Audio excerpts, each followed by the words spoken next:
అఘోరి వర్షిణిని అయితే పెళ్లి చేసుకుంది. అయితే ఈ పెళ్లి ఇంట్లో వాళ్ళు అయితే అంగీకరించలేదు. కానీ తను మేజర్ కాబట్టి ఎలాంటి షరతులు ఉండవు కాబట్టి తను పెళ్లి అయితే చేసుకోవడం జరిగింది. కానీ తిరిగి ఇంకా వాళ్ళ ఇంటికైతే యాక్సెప్ట్ చేయము అని చెప్పి వాళ్ళ బ్రదర్ అయితే చెప్పడం జరిగింది. వాళ్ళ బ్రదర్ దారిలో చాలా సార్లు తీసుకొచ్చేటప్పుడు మంగళగిరి చెప్పాడంటే ఇంకా వెళ్ళను అని చెప్పి వాళ్ళ బ్రదర్తో చెప్పి తర్వాత సైలెంట్గా మళ్ళీ వెళ్ళిపోయి అఘోర దగ్గరికి వెళ్ళి పెళ్లి చేసుకున్నారు. అయితే ఇది ఒకటోసారి కాదు, రెండోసారి కాదు, మూడోసారి పెళ్లి అని చెప్పి వర్షిణి అను అఘోరి ఇద్దరు కలిసి చెప్పడం అయితే జరిగింది. అఘోరి ఆల్రెడీ ఇంకో పెళ్లి చేసుకున్నారని అదే న్యూస్ వచ్చింది. ఓవరాల్గా అసలు ఇప్పుడు తెలుగు రాష్ట్రాల్లో ఈ అఘోరి టాపిక్ అయితే వైరల్ అవుతూ ఉంది. తను నిజంగానే అఘోరి కాదంటే ఇలా చేస్తుందా? అసలు పేరైతే తనది శ్రీనివాస్, ఇది అందరికీ తెలుసు. అయితే తను దేవుడి మీద అభిమానంతో అలా చేశాను అని చెప్పి చాలా సందర్భాల్లో తను చెప్పడం అయితే జరిగింది. మరి అలాంటప్పుడు పెళ్ళెందుకు అని చాలామంది ప్రజలు అయితే అడుగుతూ ఉన్నారు. తను తెలుగు రాష్ట్రాల్లో అయితే గందరగోళం చేసిన పరిస్థితి అందరికీ తెలిసిందే.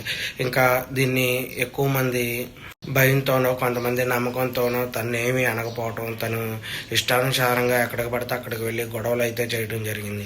ఇప్పుడేమో నేను ప్రేమించాను, పెళ్లి చేసుకున్నాను అని ఆ వర్షిణి కూడా మరి ఎందుకు అలా మాట్లాడిందో జనాలకైతే ఎవ్వరికేమో అర్థం కావట్లేదు. అయితే వర్షిణి అంటాం అయితే నేను అమ్మని ప్రేమించాను, అమ్మతో పాటు నేను సాధన తీసుకుంటాను, శిక్షణ తీసుకుంటాను, నేను కూడా హిమాలయాలకు వెళ్తాను అని ఏదేదో చెప్పడం అయితే జరుగుతుంది. వాళ్ళ ఇంట్లో వాళ్ళు చెప్పడం తనకి ఫేమస్ అవ్వాలి అని చెప్పి చిన్న కోరిక అయితే ఉండిద్దంట.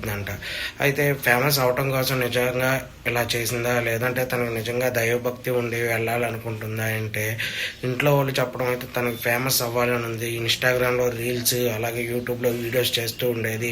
అయితే ఇది షార్ట్ వేలో తను పాపులర్ అవ్వాలి అనుకోవటం వల్ల ఇలా చేసిందా, లేకపోతే అసలు ఏం జరుగుతుంది అని అందరికీ అర్థం కాని పరిస్థితులు అయితే ఉన్నాయి. అయితే వర్షిణి అసలు ఎలా మాట్లాడుతుంది అఘోరి పట్ల అని నేను ఇంకో వీడియో అయితే చూడటం జరిగింది. అడుగుతున్నారు, ఒకవేళ తను ఏదన్నా మిమ్మల్ని కాదనుకుంటే ఏం చేస్తారు మీరు అంటే, పక్కన ఒక రాయి ఉండిద్దిగా, రాయి తీసుకుని నిద్రపోతున్నప్పుడు కొట్టేస్తాను, తర్వాత నేను కూడా వెళ్ళిపోతాను అని తను చెప్పడం అయితే జరిగింది. ఇది ఎంత చిన్నపిల్లల మనస్తత్వం మనకు అర్థమవుతుంది. ఎందుకంటే పబ్లిక్లో అంతమంది చూస్తున్నారు అని లేకుండా తను నేను ఇలా రాయి తీసుకొని పనుకున్నప్పుడు ఇలా కొట్టేసి ఇలా చేస్తాను అని చెప్పడం అయితే మరీ దారుణంగా అనిపించింది. తను ఇంకా మారలేదు. అయితే తను ఓన్లీ పాపులారిటీ తెచ్చుకోవడం కోసం ఇవన్నీ చేసింది అని మనకి ఎక్కడైతే పక్కాగా అర్థమవుతుంది. వర్షిణి స్టార్టింగ్లో ఇలా లేదు, అఘోరి వచ్చిన ఒక 10 రోజుల తర్వాత ఇలా తయారైంది అని వాళ్ళ ఇంట్లో వాళ్ళు చెప్పడం అయితే జరిగింది.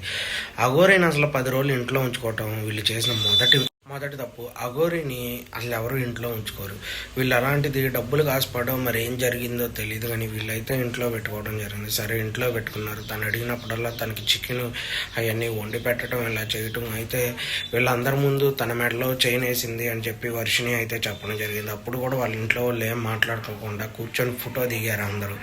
ఆ ఫోటో ఒకటి తప్పు. తను అనవసరంగా చైన్ వేసినప్పుడు ఎందుకు వేస్తున్నావు అని అడగాలి. అయితే బెంగళూరు ఎత్తుకెళ్ళి పెళ్లి చేసుకుంది ఒకసారి అని చెప్తున్నాయి. మరి బెంగళూరు వెళ్ళేటప్పుడు ఎవరు తోడెళ్లకుండా అఘోరితో అసలు ఈ అమ్మాయిని ఎందుకు పంపించారు? ఇవన్నీ కూడా ఆలోచిస్తే అసలు పేరెంట్స్ చేసిందే పెద్ద మిస్టేక్ అని చెప్పుకోవచ్చు. తనకు తెలియని వయసులో తను అలా చేసింది. అలాంటప్పుడు అసలు ఒంటరిగా అంత దూరం వెళ్ళేటప్పుడు అఘోరిని తనతో పాటు వాళ్ళ అమ్మాయినిచ్చి పంపించడం అన్నిటికన్నా పెద్ద తప్పని నాకైతే అర్థమైంది. అసలు పంపించకుండా ఉండాల్సింది. ఇప్పుడు పంపించేసి అన్నీ కాలేక చేతులు పట్టుకోవటం ఎందుకు? తన్ని అసలు పంపించకుండా వీళ్ళతోనే తను ఇప్పుడేమో వెళ్ళిపోయి పూర్తిగా అక్కడే ఉండిద్దని గ్యారంటీ అయితే లేదు. తను తప్పు తను తెలుసుకొని తిరిగి వచ్చే ప్రయత్నం చేయొచ్చు. కానీ ఇంట్లో వాళ్ళు యాక్సెప్ట్ చేస్తారా చేయరా అనేది మాత్రం చూడాలి, ఇంట్లో వాళ్ళు ఏం జరిగిద్ది అని.